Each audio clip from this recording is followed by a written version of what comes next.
केटा मान्छेलाई चाहिँ त्यो अब टेन्सन भएको बेलामा कमजोर फिल भएको बेलामा त्यो टन घोचेर पेच हानेर चाहिँ नगर्नु।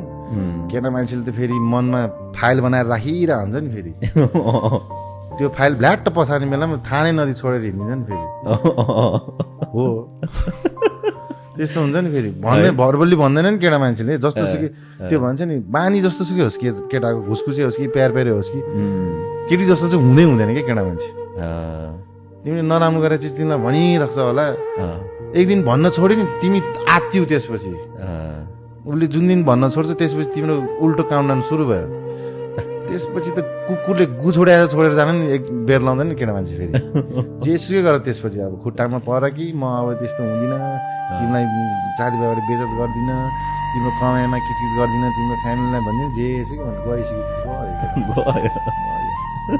तिमीहरूले केटी मान्छे पनि जान्छ जाऊ टेन्सन छैन हामीलाई त हो भने हामीलाई त जस्तो बिग्रेर आए पनि समाजले स्वीकार्छ क्या। मैले सत्य कुरा भने आउँदा हामी जस्तो सुकै कर्मकाण्ड गरेर आए पनि समाजले स्वीकार्छ हामीलाई।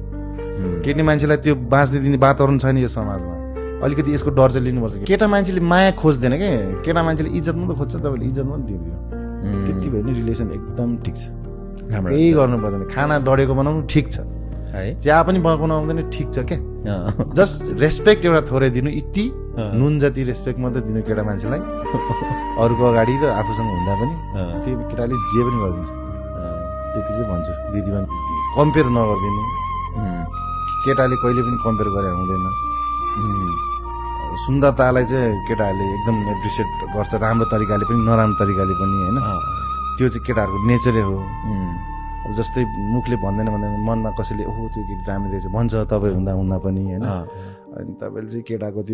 केटाको त्यागलाई पनि अलिकति हेर्नु के मायामा छ यो चाहिँ लभ जोडीको कारण केसमा भनेको केटा मान्छे अब जस्तो अब सुरुमा त केटाले राम्रै गर्छ त्यो हामीले पहिला पनि कुरा गऱ्यौँ होइन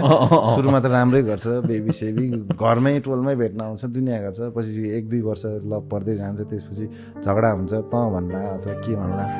साथीहरूसँग हिँड्ने होला साथीसँग धेरै डुल्देला तर के हुन्छ नि केटा मान्छे साथीसँग डुल्दा चाहिँ धेरै नगराइदिनु भन्छु म किनभने उसले आफू भएर बाँच्नु पनि साथीको अगाडि मात्रै हो अफिसमा ऊ त्यस्तो हुनु पाउँदैन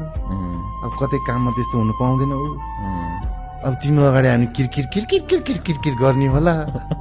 त्यो एक ठाउँमा त छ उसलाई ऊ जस्तो छ त्यस्तो स्वीकार्ने चाहिँ उसको साथीहरूमा त त्यही भएर हप्तामा एक दिन त साथी भेट्न दिनु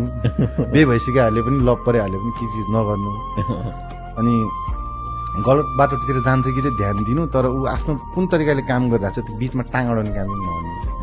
कसैसँग बोलिरहेको होला कहाँ के फोन गरेर दुनियाँ गर्ने यस्तो बानी हुन्छ केटीहरूको त्यो नगरिदिनु होला। केटा मान्छेले माया खोज्दैन क्या केटा मान्छेले इज्जत मात्रै खोज्छ तपाईँले इज्जत मात्रै दिँदैन त्यति भयो नि रिलेसन एकदम ठिक छ।